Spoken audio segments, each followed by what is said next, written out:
안녕하세요. 오늘은 겨울에 자라는 다육이 두들레아 그 중에 꼭 키워봤으면 하는 그런 품종 몇 가지를 소개해 드릴까 합니다. 그 첫 번째 다육이는 화이트 그린입니다. 화이트 그린이 꼭 별 모양처럼 생겨가지고 많은 분들이 참 좋아했던 그런 다육이 중에 하나고, 가장 키우기 쉬웠던 그런 두들레아 중에 하나였는데, 이제는 그 가장 키우기 쉬웠던 두들레아 왕자에서 내려왔습니다. 가장 키우기 쉬운 두들레아는 지금 영상에 보이는 파키피덤이라는 품종이고요. 이 파키피덤 같은 경우는 우리나라 계절에 정말 특화된 그런 품종이라고 말씀드릴 수 있습니다. 전체적으로 두들레아 같은 경우는 겨울에 자라는 그런 겨울 식물이라고 할 수 있는데요. 겨울에는 이렇게 뽀얀 백분을 햇살이 많아지면 뽀얀 백분이 전체를 뒤덮는데, 이게 나이를 들면 이 색감이 이 핑크빛으로 물이 들어갑니다. 그러나 아직까지 우리나라에서는 화려한 단풍색보다는 이렇게 뽀얀 백분과 연회색 톤에 가까운 그런 얼굴을 보여주고 있는데요. 햇살이 많아질수록 이렇게 잎이 동글동글해지면서 잎이 짧아진다라는 말씀을 드리고 싶습니다. 그럼 오늘은 전체적으로 어떤 두들레아가 겨울에 잘 자라는지, 그리고 초보분들이 키우기 쉬운지 그 특징을 조금 소개해 드릴까 합니다. 첫 번째로는 화이트 그린입니다. 화이트 그린이 같은 경우는 워낙 잘 자라는 품종 중에 하나지만, 가끔은 물 조절에 실패를 해서 이 줄기 부분이 고사가 돼 가지고 잎이 성장하기보다는 잎이 말라가면서 소실되는 그런 경험을 하시는 분들이 많았습니다. 이 화이트 그린이 같은 경우는 물을 과하게 주면 안 되고요. 그렇다고 햇살이 너무 강한 곳에 두면 잎이 이렇게 길어지지 않고 잎이 짧아집니다. 잎이 짧아지면서 앙상한 모습을 더 많이 보여주기 때문에 이 화이트 그린이 같은 경우는 약간 은은하게 들어오는 햇살에서 키우는 게 좋다라는 말씀을 드리고 싶고요. 화이트 그린 같은 경우는 번식을 어떻게 하냐면 분지라는 방법을 통해서 번식을 합니다. 잎꽂이가 절대 되지 않는 그런 다육이고요. 가끔 이 개체수를 늘리기 위해서 이 줄기를 잘라 가지고 뿌리를 내려서 심어주는 적심 방법을 많이 사용하는데, 대부분 줄기를 잘라서 번식하기보다는 이렇게 분지를 통해서 개체수를 늘리는 방법을 더 선호한다라는 말씀을 드리고 싶습니다. 겨울에 이 분지를 많이 하는데요. 잎이 갈라지면서 쌍둥이 얼굴이 나온다라고 생각을 하시면 되고요. 이 분지를 잘하기 위해서는 이 영양분이 좀 많아야 됩니다. 영양분이 부족하면 분지하는 그런 속도가, 그리고 분지하는 수량이 적어지기 때문에, 이 분지를 원하시는 분들 같은 경우는 상토 비율을 좀 높여서 심어주는 게 좋고요. 이 성장기에는 화이트 그린이 같은 경우는, 저 같은 경우는 15일마다 물을 줍니다. 겨울에 자라기 때문에 이 베란다에서도 충분히 물을 주면서 키울 수 있는 식물이고요. 이 꽃대가 나오는 계절입니다. 꽃대가 나올 때 꽃대를 바로 잘라 주어야지만 깍지벌레가 생기지 않는다. 이 화이트 그린이 같은 경우는 곰팡이 균이 많이 생기는 그런 품종이기 때문에 물을 줄 때는 저면간수로 물을 줘야 되는데, 지금 하우스 천장에서 이 온도차가 많이 나다 보니까 이렇게 물방울이 위에 떨어집니다. 이럴 때는 오래 두면 곰팡이병이나 냉해에 걸릴 가능성이 있기 때문에, 이런 경우가 발생한다 그러면 꼭 털어주라는 말씀을 드리고 싶고요. 이 분갈이 시기가 궁금하시는 분들이 있는데, 봄에 분갈이 해주는 게 좋습니다. 그래야 여름을 좀 쉽게 날 수 있다라는 말씀을 드리고 싶고요. 이 화이트 그린이 같은 경우는 나이가 들면 이렇게 하얀색 얼굴이 아니라 울긋불긋 핑크빛으로 물이 들어가는 그런 특징을 보여준다라는 말씀을 드리고 싶습니다. 두 번째 두들레아 같은 경우는 파키피덤입니다. 파키피덤 같은 경우는 정말 우리나라 기후에 특화된 그런 품종이라고 할 수 있고요.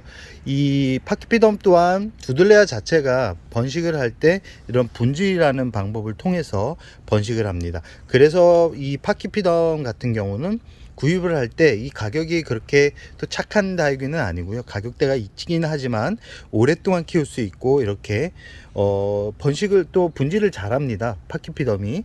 그렇기 때문에 구입을 할 때 이 굽 요령인데요. 이 생장점을 잘 보시고 나서, 이 생장점이 지금 얼굴이 아니라 약간은 좀 변이가 온 듯한, 약간 갈라지는 듯한 그런 느낌을 가지고 있는 그런 파키피덤으로 고르면 시간이 지나면서 이렇게 3두가 됩니다. 이렇게 운 좋고, 저 같은 경우는 이 구입을 할 때 2두였는데 이게 서서히 성장을 하면서 이렇게 세 갈래로 갈라지는 모습을 볼 수 있고요. 저 뒤쪽에 있는 파키피덤 같은 경우는 얼굴 2개짜리였습니다. 얼굴 2개짜리가 이렇게 지금 얼굴이 10개가 넘습니다. 10개가 넘을 정도로 이 분질을 많이 해주고 있는데요. 이렇게 이 파키피던 같은 경우는 변화가 좀 있는 다육이라고 할 수 있고요. 이 보통 두들레아 같은 경우가 무던하게 자라는 품종인데, 이 파키피던 같은 경우는 이 다른 두들레아에 비해서 얼굴도 입도 이렇게 두껍고 통통한데 분지가 잘 되는 그런 품종이라고 할 수 있습니다. 이 우리나라 계절에 정말 특화가 되어 가지고 봄, 여름, 가을, 겨울 무리 없이 키울 수 있는 품종이고요. 이 두들레아 파키피던 같은 경우는 대형으로 자라는 품종이라고 할 수 있습니다. 파키피던 같은 경우는 국내에서 실생으로 태어난 그런 품종들이 많아 가지고 가격대가 많이 착해졌습니다. 많이 착해졌지만 약간 수입종과는 약간 좀 다른 얼굴을 보여주지만, 키우다 보면 비슷비슷해져 가기 때문에 굳이 비싼 파키피덤을 구입할 필요성은 없다라는 생각을 해봅니다.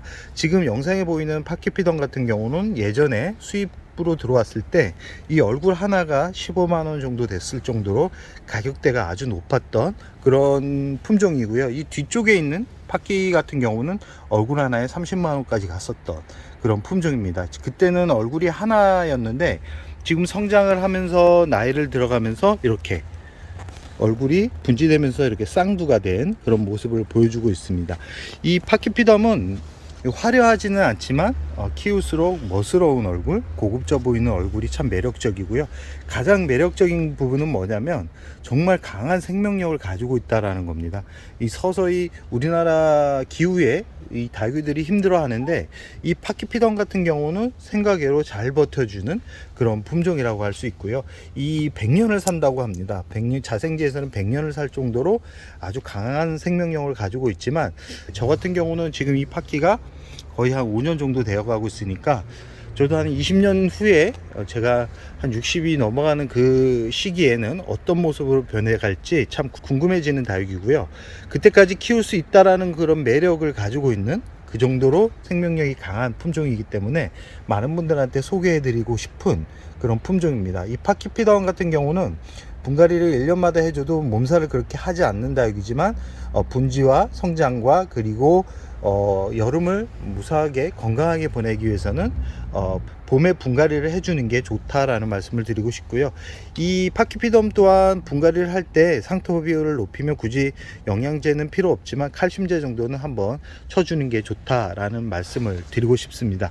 세 번째는 이 레드온 비치입니다. 레드온 비치도 여러 종류의 그런 얼굴을 가지고 있지만, 이 레드온 비치 자체가 처음에는 참 많은 분들한테 인기를 끌었는데, 이 화이트 그린이와 파키피덤에 밀려가지고 약간 시들해져가는 그런 품종이라고 할 수 있는데, 이 레드온 비치 또한 이 화려하게 단풍이 들어가는 그런 품종이기 때문에 이 초보분들이 키우기 아주 좋은 두들레아 중에 하나라고 할 수 있습니다. 뒤에 있는 레드온 비치가 지금 초창기에 들어왔던 그런 얼굴이라고 생각을 하시면 되고요. 이렇게 뽀얀 백분 안쪽으로 이 붉게 물이 들어가는, 그래서 더 고급져 보이는 그런 식물이라고 할 수 있고요. 물을 아주 좋아하는 두들레아입니다. 이 아까 보여드렸던 파키피덤도 물을 좋아하지만 이 레드온 비치도 물을 참 좋아하는 그런 품종이라고 할 수 있고요.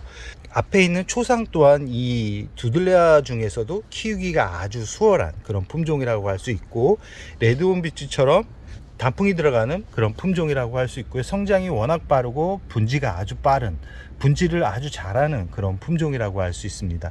그 옆에 있는 노마 같은 경우도 우리나라에서도 많이 팔렸던 그런 품종이고요.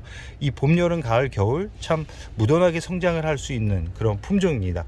오늘 소개해드린 그런 초상이나 노마, 레드온 비치, 파키피덤, 화이트 그린이 같은 경우는 정말 우리나라에서도 우리나라 기후에 정말 특화된 그런 품종들이기 때문에 겨울에 성장을 하는 식물을 보고 싶고 식물을 오랫동안 키우고 싶은 분들 같은 경우는 오늘 추천한 다육이를 한번 관심을 가져보는 것도 좋을 듯 싶습니다.